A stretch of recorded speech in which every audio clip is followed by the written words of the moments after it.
Welcome to Dairy Pod, a podcast series from Dairy Australia. Featuring a range of experts, each episode offers insights into Australia's unique dairy farming conditions, as well as personal experiences and the latest in dairy innovation.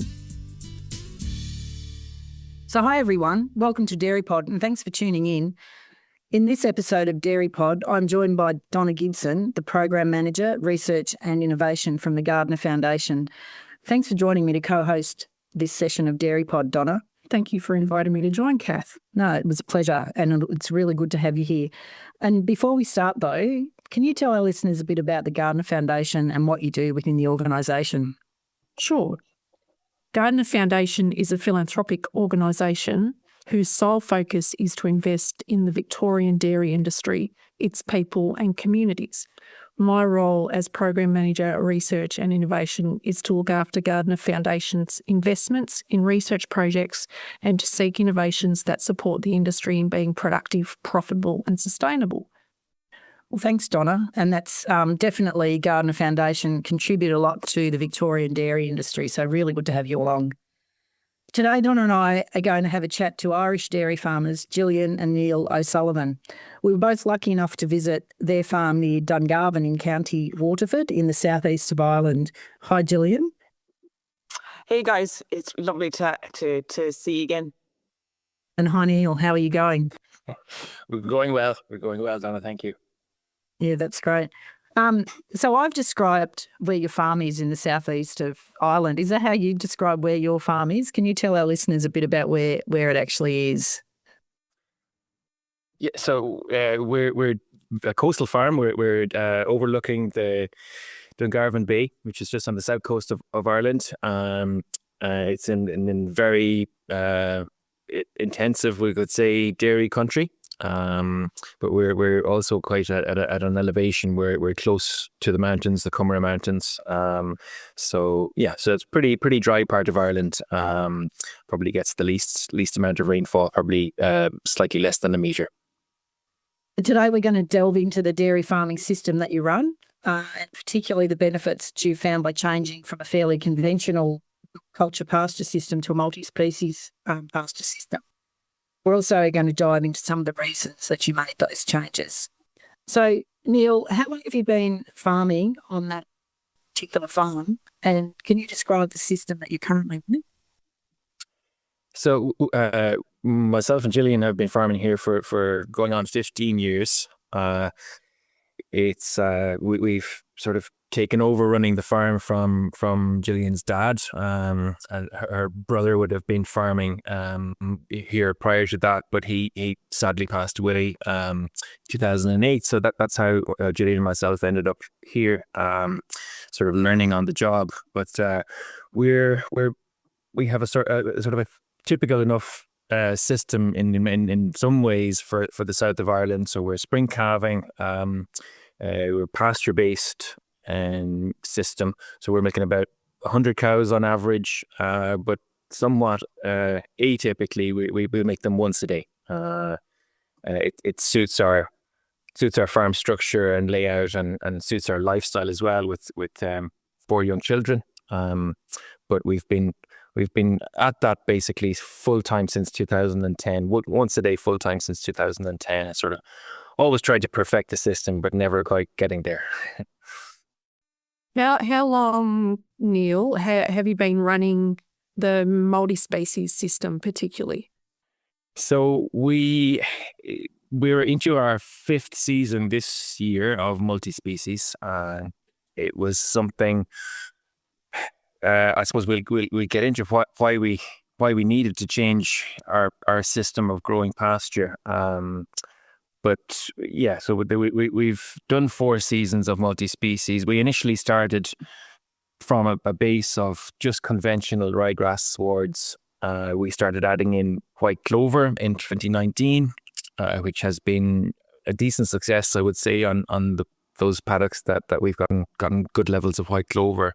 But we felt something extra was needed for some of our extreme land. And I suppose we'd have to describe to you the topography, I suppose, exactly, and the soil structure of the farm. So our milking platform is it's actually it's an outblock, so it's 5 kilometers away from where we live and where we have most of our cow accommodation and our sheds and calve our cows.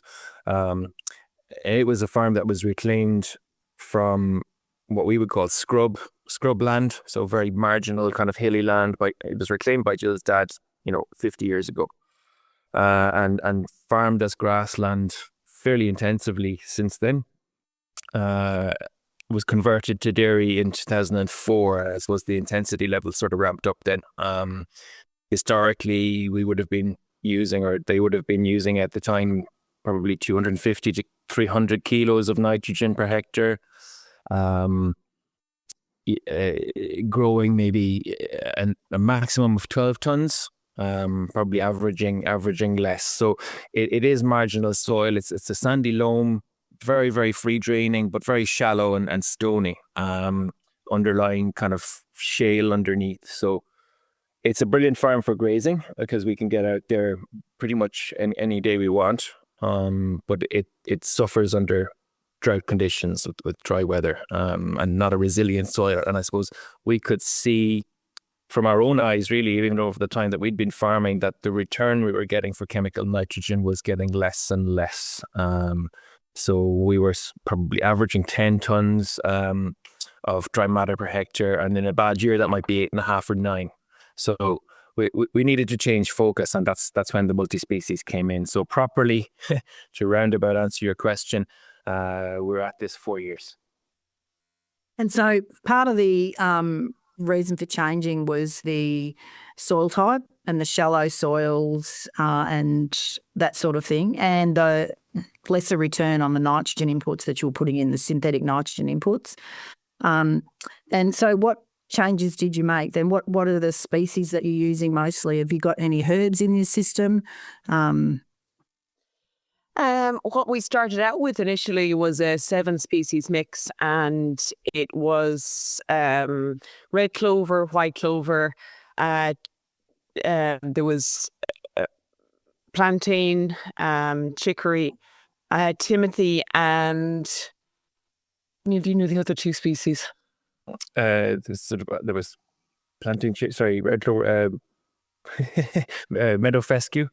Yeah, and there was we sometimes I lose track of the species because we've tried so many different things over the years. But we started out with a 7-species mix, and we kind of mapped the farm out in a way just we could, I guess, bunched it into different parts. So one having a little bit more soil up at the top and having a little bit of resilience in that. But the fields that were across the steeper slopes of the farm and had less soil, we said, right, we'll target those ones for multi-species, because, the big idea with the multi-species was that they had roots of different depths. They had, so the ability to tap we guess moisture and nutrients from different depths of the soil profile was where the benefit was going to come with those different species. And that was the main reason why we wanted to get them in. So we started out by putting those in, and that was, I guess the way we went about it was to bring resilience to the farm, because some of those steeper slopes would burn up after about 7 to 10 days. Basically what you'd see is that they would stop growing after about a week and a half of hot weather. Now, hot in Ireland is probably above 22 degrees. That would be considered pretty hot for us. Just to put everything into perspective for our Australian audience. And like when you had that, and you've got a very, a significant drop in pasture growth around that time on that section of the farm, we just wanted to give an extra little bit of a kick to those, to slow down when it started when growth started to drop off, and that's what we were hoping those different pasture species would do for us. Mm. And on those shallow soils on the steeper country that you've got, did those multi-species perform the way you thought they would on that country? What we learned from over the last couple of years is that they go into a drought. We say growth drops slower for some of the species, so they go into a drought slower and they come out a bit faster. So what we'd noticed is that when you start to see towards yellowing, if it's all ryegrass, it all goes yellow at the same time. When you look at a multi-species pasture, we'd say in an extended dry period, right? So in a multi-species pasture, what you'll see is that the ryegrass will go first, and then you'll have it'll just go over a space of time as opposed to all going at once, because you have all those different roots giving just that extra, maybe additional little bit of resilience. Maybe it might be a week or 10 days extra on either side. But we definitely saw that it goes in. That's the one thing we learned. It's not drought proof or anything, but it goes into a drought slower and comes out of it faster. Yeah, I suppose what we were experiencing with some of those paddocks. So you're talking a gradient of 1 in 5, 1 in 4, south facing. You know, so these are solar panels, and ryegrass just wasn't persisting on those fields. You know, we were. Even in the time that we were there was one particular paddock.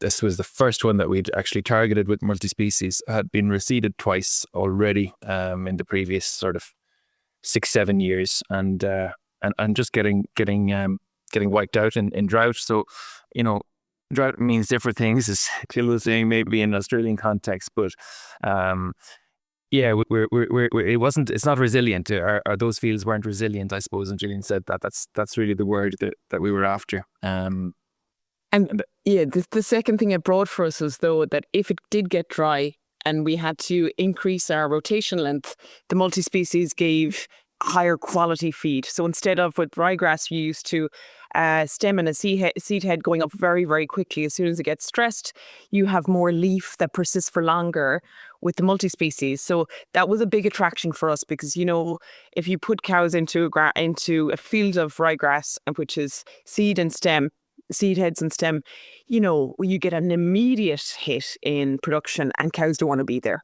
So the added benefit of the feed quality was certainly in that fraction as well, wasn't it? Yeah, for sure. And look, we'd experienced poor growths and dry summers and droughts in probably, I was just looking at it there earlier, but probably 5 out of the last 12 years, you know, 2013, 18, 19, 21, 23, you know, to a greater or lesser extent. But, you know, we kind of got sick of complaining about our dry farm and our drought situation, and, you know, say, why are we continually putting in ryegrass swards that aren't working? So it seemed like a logical step, seemed like a no-brainer, and yeah, it's just as we can probably touch on, the management and of these swards are a little bit different. So that leads really nicely, Neil, into my next couple of questions for you and Gillian. And I know we had a conversation around this when Cath and I visited. Gee whiz, it feels like forever ago now. It wasn't, you know, in June last year. What do you do in terms of fertiliser for the multi-species pastures? Because you did comment just before about not getting the return from nitrogen that you were hoping for, and the idea of that multi-species pastures is that you get some of that in through the clovers that you've got in that sward. So what else do you do? Yeah, so with the multi-species swards, the inputs are really low, and that's kind of an important point, because we're not having to do a lot of the fertilizer spreading. We're not having to do a lot of the corrective mowing, and you know, that's saving time and labor as well as costs. But as in terms of fertilizer, the maximum that multi-species paddock would get would be about 30 kilos of nitrogen in the year, versus, you know, we had been at 180, 200 for conventional swards. On our clover pastures, we'd probably be in around 100. So it's a significant saving there. Still we're getting as good pasture production from those swards as we were with conventional swards, and 200 kilos of nitrogen. Okay, it's modest because that's the type of ground it is. But, you know, you're getting 8 tons for a fraction of the cost. Yeah, that's the big thing for us. If you're getting what was originally growing on a south-facing slope with about, you know, 2 to 3 inches of soil on top of shaly stone, what normally you would get was growth on a good year with ryegrass was around the 8.5 ton mark, right? So it wasn't fairly challenged stuff. But now we can do it with far fewer inputs and no corrective mowing, as Neil was saying, no corrective actions, no needing to go into the field to like it's taken labour out of it, but we're still getting the yield. So it is a win-win for us on those pastures. Fantastic. My next question is around weed control. So, when we have a multi-species pastures, it's much more difficult to control weeds. Gillian, I think you made a comment when we were there visiting your farm about having to just close your eyes for some of this. But what do you do in terms of trying to manage some of those weeds? Yeah, when you guys were there, sometimes if you have, like, the multi-species isn't when you consider a beautiful ryegrass sward, it's, a monoculture ryegrass, and it's bending in the wind and it's all uniform. Like, when your eye is trained into that type of grazing and that type of pasture production, to move towards a ryegrass or to move towards a multi-species pasture, you think it looks like a field of weeds at times, because it's lots of different species. They are doing their own thing at different times of the year, and some of them will look a little bit different at different times of the year. Like, some of them might want to depending on the rotation length, put up a seed head, go to flower, whatever it is. So it can look a little bit untidy at certain times of the year, especially if we're not doing corrective action on it. But in terms of weed control, when we're establishing the pasture, we use glyphosate initially to burn off the old sward. We get the new sward in we use a very machine called a guttler, so it's just a one pass system across the field. Minimal tillage. Yeah, minimal tillage, and then. And after that, then that's kind of, we're not doing only clover when that's on the clover swards. Yeah, for the multi-species, we're not using any. No, we have done, if there are patches where you have sort of an explosion of noxious weeds or invasive weeds like thistles, could be an issue for us, or ragwort, or so we might spot spray or pull a little clump here and there. But in reality, we're doing almost no weed control.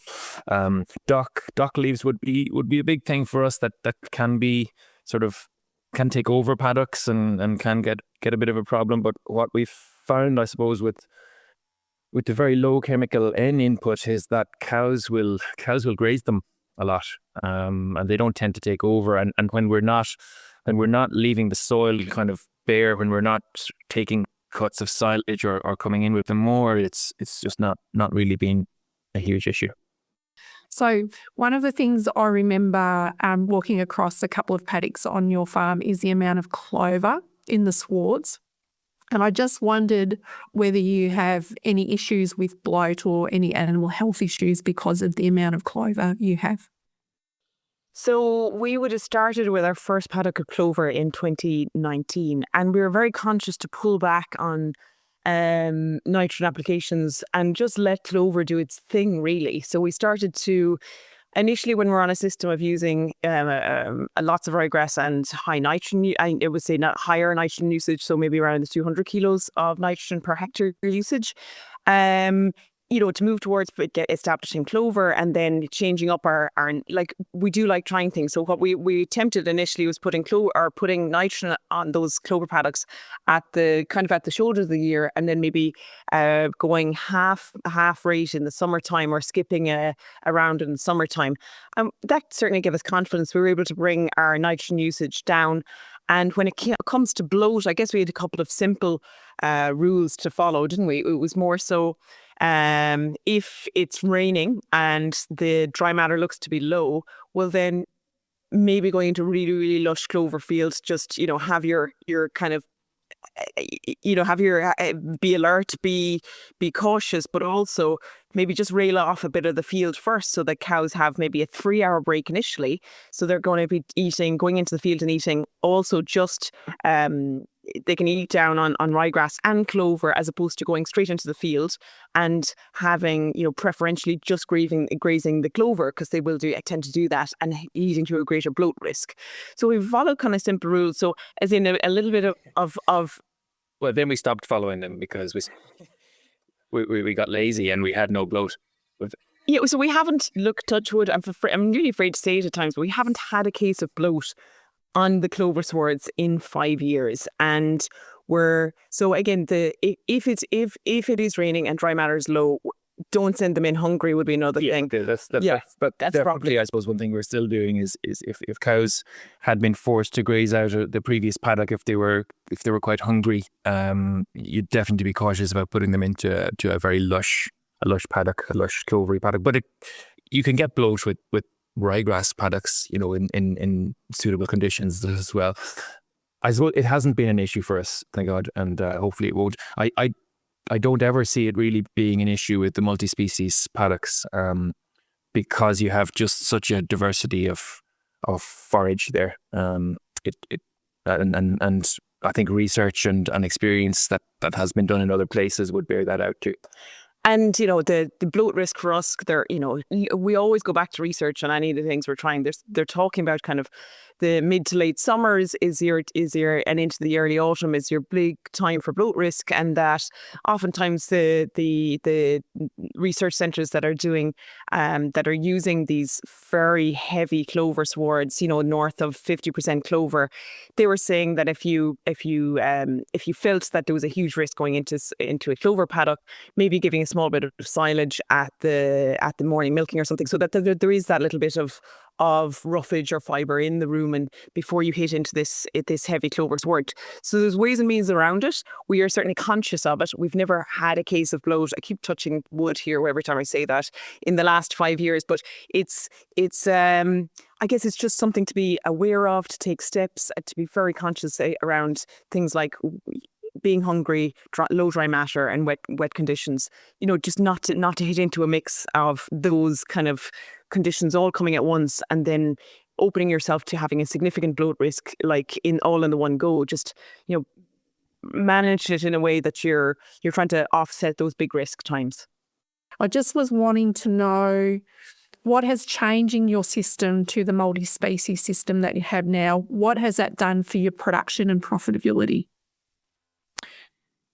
Well, in terms of pasture production, as we've said, it's been in and around the same. So we're not growing any probably extra pasture, but it is sort of filling a gap for us in midsummer. Okay, so maybe not growing quite so prolifically in the shoulders of the year, but it's filling a gap where our previous pastures would have sort of shut down. So production, and look, we've probably moved away a little bit. We've in the last sort of 5 years or so, we've shifted our focus a little bit on the farm anyway, from focusing on high output. So we would have been chasing, how many kilos of milk solids we can get out of our cows, trying to push how much tons of dry matter we can grow on each hectare. And we've sort of shifted focus a little bit to being able to produce these things and to hit these metrics as simply and as cheaply as possible, and sort of returning margin rather than focusing on output. And that's actually increased our profitability. And it's that approach, because if you can grow, if you can confidently grow a little, 10.5, maybe depending on the year, 11 ton, with a system that relies on nitrogen through having, maybe we probably have 40% of the farm in low nitrogen swards at this stage. So we've a bit of a way to go to get that. But this reseeding programs take a long time. So we're at the stage of 40% of the farm in low nitrogen requirement swards, and if you can do that and create and grow grass with low nitrogen, but you see, it's getting from 11 ton to, at the type of farm we have, it's not going to grow much more than 12 and a half ton on any year. And it would have done that with a high nitrogen. So if you can do that with nitrogen at 100 kilos, and then you miss 1 ton of growth because of an additional 100 kilos of nitrogen, well, if you adopt your system a little way, it's actually a significant cost savings, because the value and the return from doubling your fertilizer usage is there, if you understand where I'm coming from on that. And that's where we focused on maximizing our milk price, reducing our costs, and then having that approach to having that kind of approach to pasture production. And it hasn't, our profitability has not been impacted over the last couple of years. So that's fantastic that, by reducing some of those inputs, reducing your costs effectively, your margin has increased really because you've concentrated on milk price as well. Yep.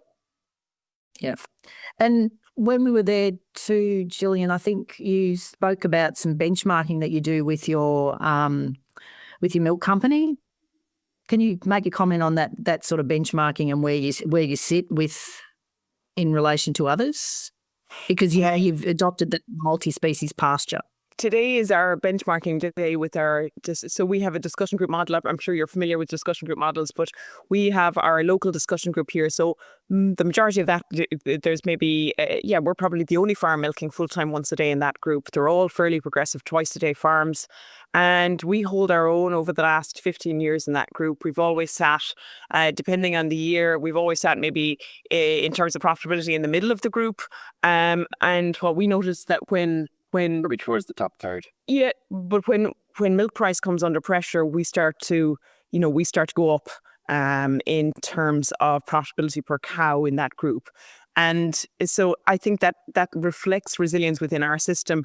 And as I said, today is our day where we benchmark for 2024 results with the group. So maybe if you ask me in a couple of hours' time, I'll be able to give you more accurate results. But, we're reasonably confident of the system we run now that there is a good level of resilience built into it. But a final question from me then. If an Australian farmer was listening to this podcast and is wanting to try some of the practices, particularly around the multi-species, what would just be one thing each that you would recommend to the Australian farmers listening to this?